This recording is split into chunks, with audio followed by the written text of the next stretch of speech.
Simply put, The Amazing Spider-Man 2 could have changed the movie industry as we know it today. After having to go through some stiff competition with The Dark Knight Rises and The Avengers in 2012, it's honestly a miracle that The Amazing Spider-Man 2 was still a hit at all. And that just goes to show you that Spider-Man will always be relevant. He's in the same league as Superman and Batman. Not everyone knows their backstories, but when people see those logos and characters, they go, hey, that's Superman, that's Batman, that's Spider-Man. He's easily the most iconic Marvel character ever made, so needless to say, it's not difficult to understand that similar to how Warner Brothers keep trying to reinvent Batman all the time, Sony does the exact same thing over the years with Spider-Man. After the original trilogy was a huge hit with both critics and audiences alike, for the most part, and brought in boatloads of cash, it wasn't a surprise that Sony wanted to keep that momentum going. After Spider-Man 4 was unexpectedly cancelled, they opted to go for the reboot treatment, bringing in talented young actor and self-admitted Spider-Man fanboy Andrew Garfield to lead a new franchise called The Amazing Spider-Man. The first movie was received fairly well by most, and it of course made money.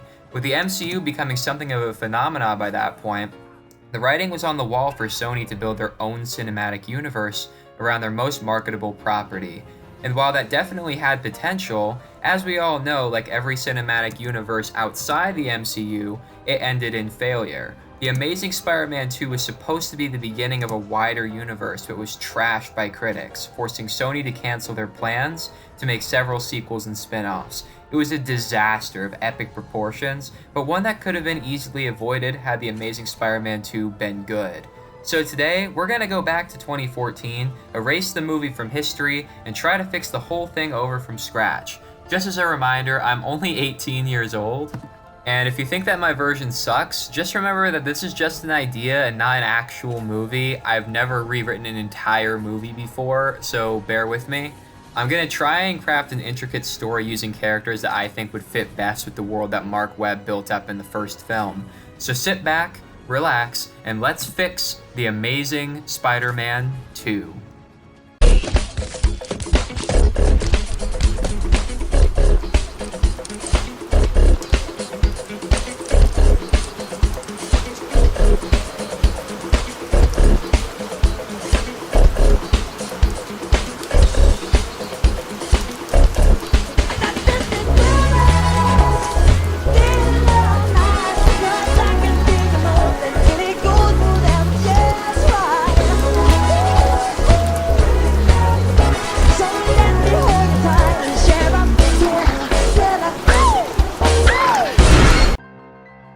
Before we get into the story of this movie, there's two things that I have to change about the first movie. Two things that were in the first movie that would actively hinder the second if I kept them in.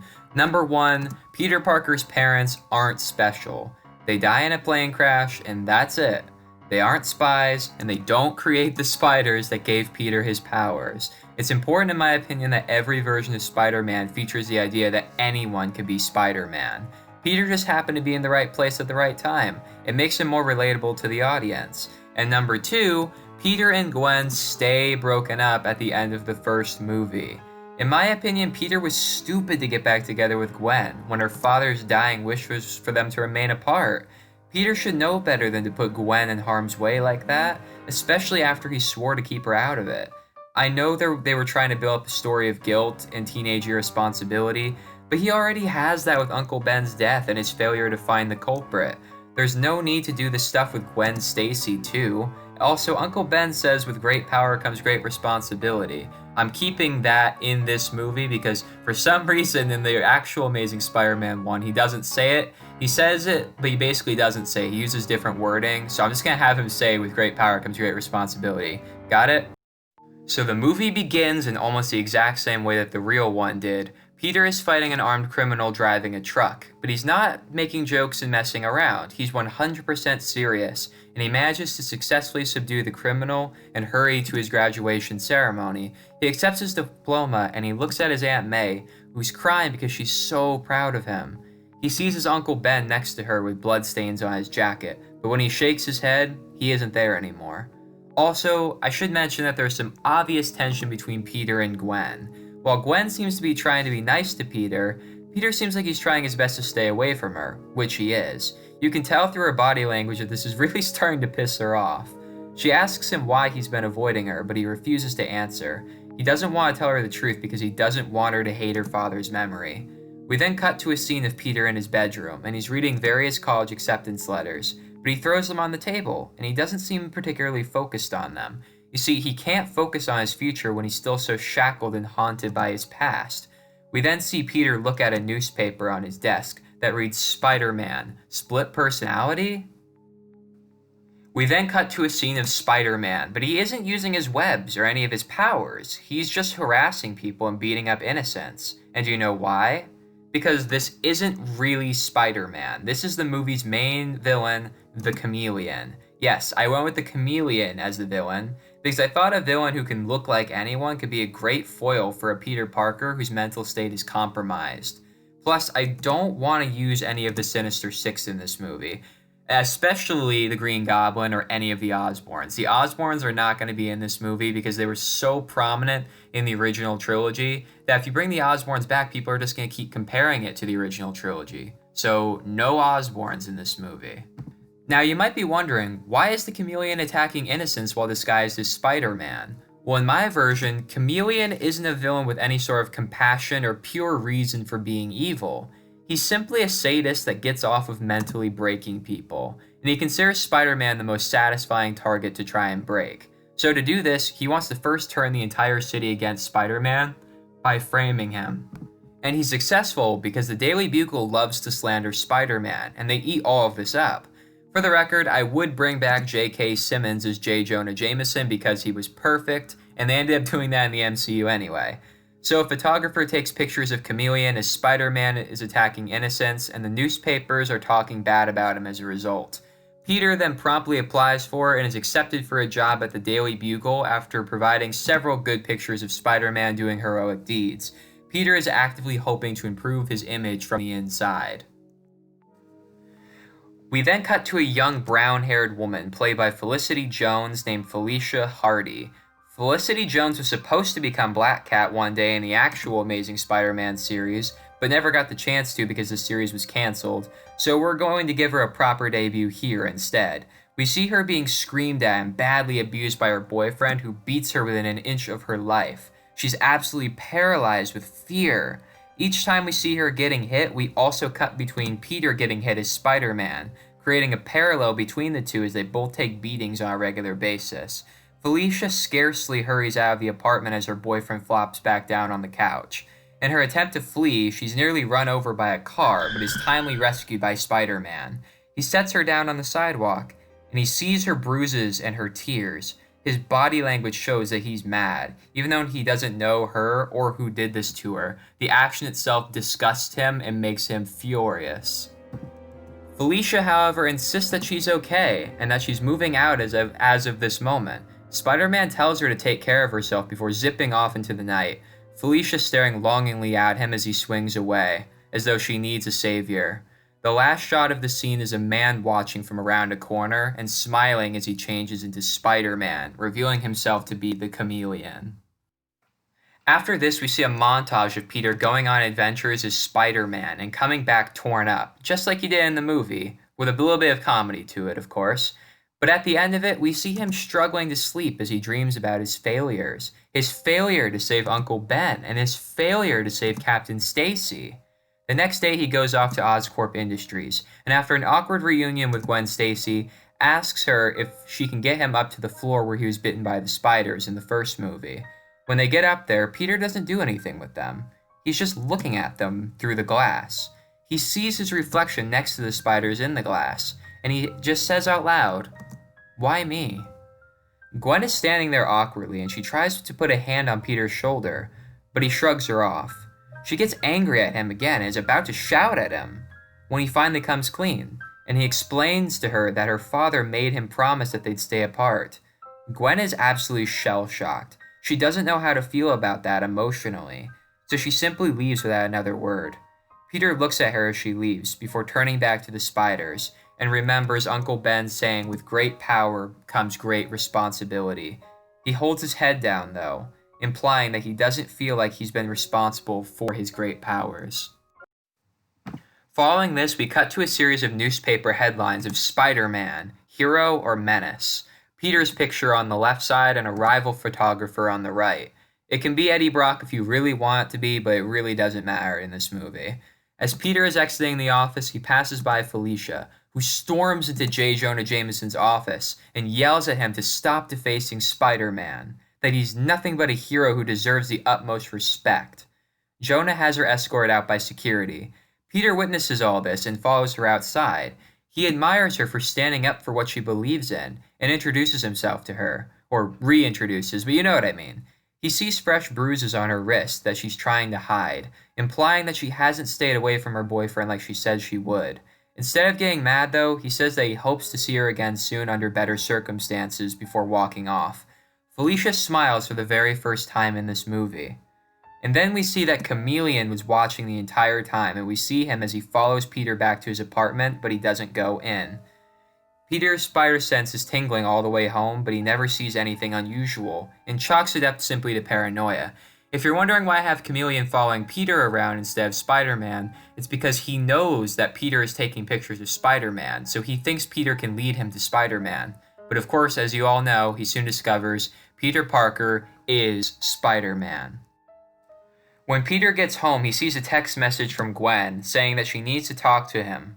After a moment of hesitation, he dials her up, and she tells him that she'd like to have dinner with him and tell him some important news. He clearly doesn't think that that's such a good idea, but he agrees to it.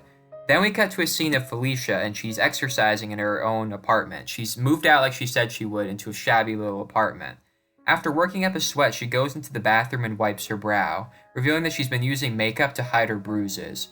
She begins to cry at the sight of them and punches the mirror, breaking it on accident. Seeing the blood on her knuckles, her fear turns to rage as she goes into the other room and grabs a handgun that she's just bought. And then we get a very long, unbroken shot of Felicia driving around New York, looking at herself in the rear view mirror and looking at the glove compartment constantly, where she's keeping the gun. We also see Spider-Man pass overhead, and she looks into the mirror again like she doesn't want to go through with this. She sees Spider-Man, and she knows that this isn't something Spider-Man would approve of, but she decides to continue driving. She wants to do this. She feels she has to do this. So she goes into her boyfriend's apartment, and she points the gun at him, but she can't go through with it. In her hesitation, her boyfriend hits her hard and takes the gun away from her before calling the police. Felicia is forced to run out quickly before the police arrive. We then see her go into a nearby pharmacy where she sees white hair dye on a shelf, and we leave it at that. We then cut to the dinner scene with Gwen and Peter. Gwen tells Peter that she understands why he's avoiding her. She doesn't like the circumstances, but she's come to terms with it. She tells Peter that she's been accepted to Oxford University, just like she was in the actual movie, and that she's leaving in a few days. Peter congratulates her, but he leaves it at that mostly. He is disappointed to see her go, even though he knows they can't be together. Gwen tells Peter that she can see guilt and shame in his eyes constantly, and that he shouldn't let his past hold him back from his future. She jokes that his future will thank him for letting go of his past. She departs, but not before hugging Peter and wishing him the best of luck with everything. Peter wishes her safe travels. Then we see that one of the waiters was the Chameleon the whole time, as he shifts into a regular man and exits the restaurant right after Gwen.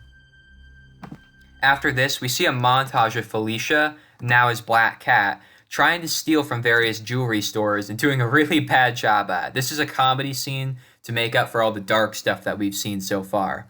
It should be noted that in this version, she isn't wearing the skin-tight costume that she does in the comic books, because I just don't think that that fits with the story as it is right now. She just wears baggy sweatpants and a black hoodie. Felicia doesn't have the funds or the safety to go anywhere as Felicia anymore, because now she's wanted for attempted murder, hence why she dyed her hair in the first place. So then we cut to Spider-Man, who sees her trying to break in somewhere and tells her that she shouldn't do that. He doesn't recognize her as Felicia, by the way. She tells him that all due respect, he doesn't know what she's going through and that she needs money to get far away from here. Spider-Man once again tries to tell her that there are better ways to do that, but she simply drops the jewelry and slips off into the night. Peter doesn't try to stop her because he saw the vulnerability in her eyes, and he knows that she wasn't acting maliciously. Then we see that Gwen is calling him on his cell phone.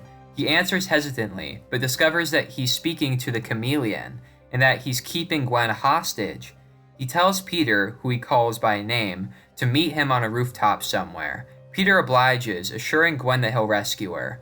Chameleon, for the record, is not in his natural form. We don't actually see his real face until the very end of the movie, which I'll get to later. So Spider-Man asks Chameleon why he's been trying to frame him and what his end goal is. Chameleon explains that he's not in this for money or fame. He's not trying to gain control of the city. He simply loves to break people. Spider-Man is the top person to break because of who he is. Then, speaking of breaking, he lets Gwen go off the roof.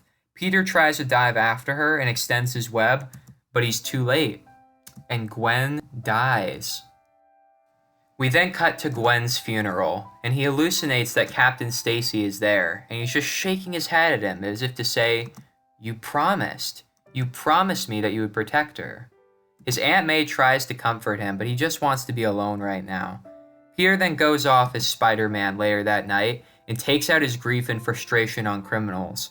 We see that Spider-Man has 2 stalkers now.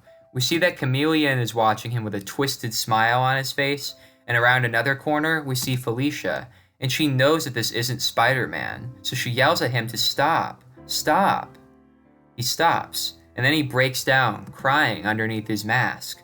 Felicia doesn't know what's wrong or even much about Spider-Man, but she knows when someone is in pain, and so she crouches down next to him and puts a hand on his shoulder.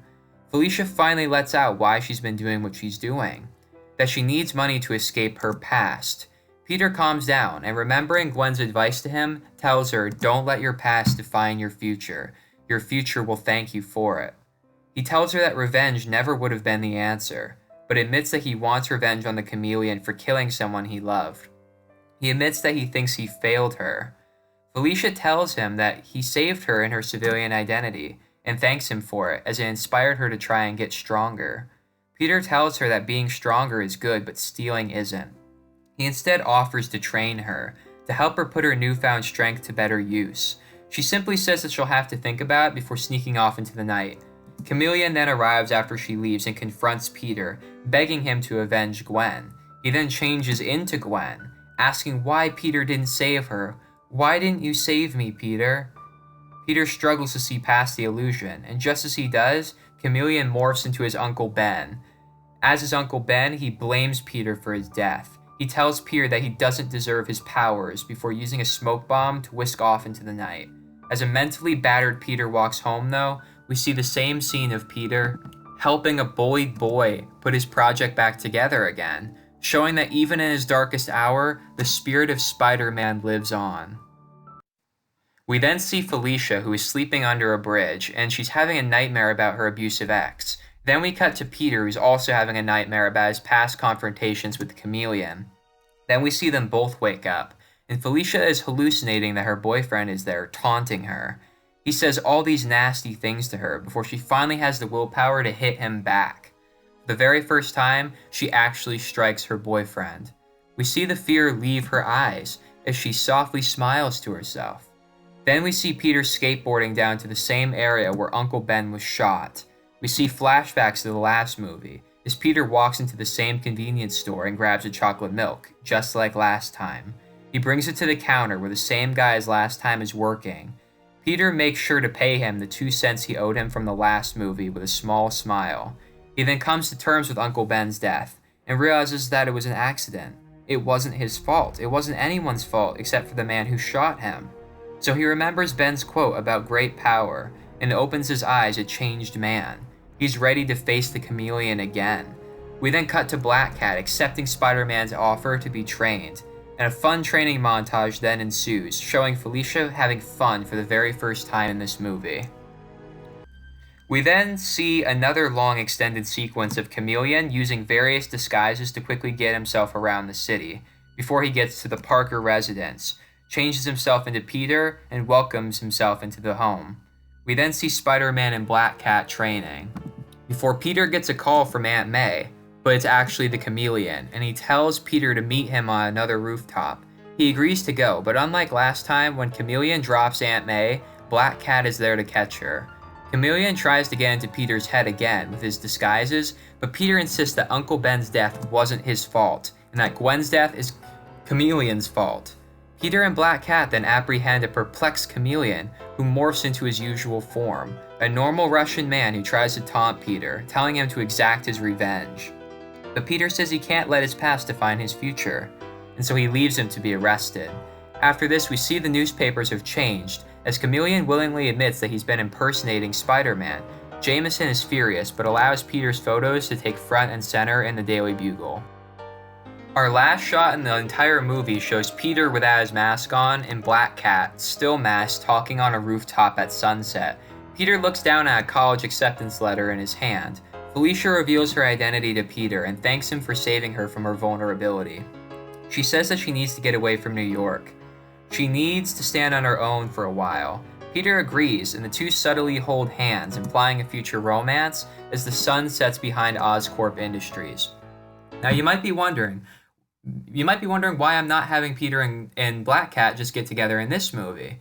Well, the thing is, I just don't think it's very realistic, because Gwen just died, and Felicia, well, she's been an abuse victim for a long time, and that's still been taking a psychological toll on her. So I feel it isn't entirely realistic for these two to be a couple at this point in the story. You can save that for Amazing Spider-Man 3 if it happens in this timeline. So then we go to the end credits scene, where we see a man killing a large beast with his bare hands. We then see him getting a call where he learns his brother the Chameleon has been arrested. The man named Kraven the Hunter calls his brother the Chameleon a failure and says that he'll succeed where his brother failed and hunt down the finest prey that the world has to offer, the Spider-Man. And that is how I would have fixed the Amazing Spider-Man 2.